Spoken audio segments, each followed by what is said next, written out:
대한민국 최초 국산화 전투기, 대한민국 최초 4.5세대 전투기, 그리고 여기에 하나 더 추가될 새로운 최초 타이틀, 바로 아시아 최초 미티어 미사일 장착 전투기입니다.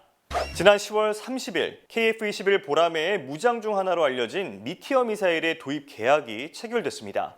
5세대 공대공 미사일 중에서도 최신의 공대공 미사일로 꼽히는 미티어 미사일은 한국형 전투기 KF-21 보라매의 1차 양산 시기에 맞춰 1차분인 100발을 도입할 예정인데요. KF-21 보라매 1호기 전력화에 맞춰 빠르게 도입 절차를 밟은 미티어 미사일.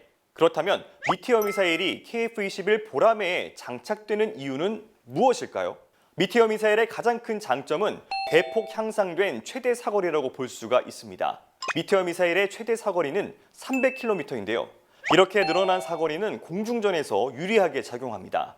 현대 공중전에서 중요한 것은 적기보다 빠르게 포착하고 공격하는 것이기 때문입니다.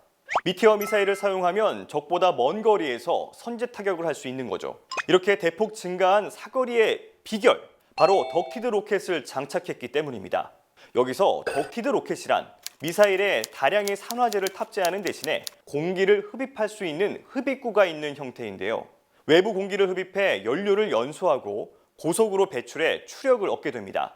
그리고 자체적으로 연료 소모량을 조절할 수 있어서 발사 후 목표물을 타격하는 종말 단계까지 순항 속도로 비행할 수 있게 되는데요. 덕분에 로켓 추진 방식 공대공 미사일과는 달리 격추하는 순간까지 위력을 유지할 수가 있습니다. 그러니까 타격하는 그 순간까지 마하 4 이상의 속도를 유지하면서 적기 타격에 그 힘을 온전히 쏟아부을 수 있다는 뜻인 거죠. 이렇게 긴 사거리와 고속 비행 능력을 보유한 미티어 미사일은 적보다 먼저 먼 거리에서 신속하게 공격할 수 있기 때문에 뛰어난 임무 수행 능력을 발휘할 수가 있습니다. 여기에 더불어 적기가 회피할 수 있는 영역을 최소화할 수 있는 기술이 담겨 있는데요. 일반적으로 공대공 미사일에는 목표물 근처에서 정밀 조준을 하기 위한 소형 레이더 시커가 장착되어 있지만 미티어 미사일에는 능동 X밴드 레이더 시커가 장착되어 있습니다. 능동 X밴드 레이더 시커는 발사한 전투기뿐만 아니라 다른 전투기의 송신 정보나 조기 경보 통제기, 육지 및 해상 레이더, 미사일 자체의 전자 감시 장치 등을 통해서 최종 공격 지점까지 목표물에 대한 정보를 수집하고 업데이트할 수가 있습니다. 이는 적 항공기의 움직임을 실시간으로 반영해서 어떤 회피 움직임에도 정확하게 요격할 수 있어서 명중률과 정확도를 향상시켜줍니다. 이렇게 미사일이 알아서 정보를 수집해서 타깃을 격추하니 조종사는 발사 후 목표물을 계속 추적할 필요가 없습니다. 지금까지의 내용을 종합해 봤을 때 미티어 미사일을 장착하게 되면 사거리와 기동성을 기반으로 압도적인 공중전을 발휘할 수 있게 됩니다. 하지만 고성능을 자랑하는 미사일과 전투기 사이의 체계를 통합하는 기술은 매우 어려운 것으로 알려져 있는데요. 지금까지 미티어 미사일 실사격에 성공한 전투기 기종은 프랑스의 라팔, 유로파이터 타이푼, 스웨덴의 그리펜으로 단 3종뿐이었습니다. 여기에 우리나라의 자랑스러운 국산 전투기 KF-21 보라매가 추가됐습니다.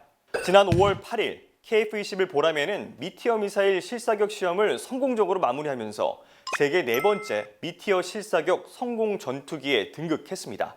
아시아 전투기 중에서는 최초라고 합니다.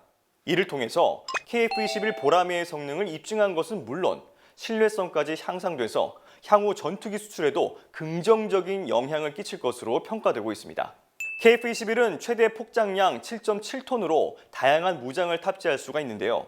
탑재 예정된 무장에는 미티어 공대공 미사일뿐만 아니라 공대공 미사일, 공대지, 공대함 미사일, 기관포 등이 포함되어 있습니다.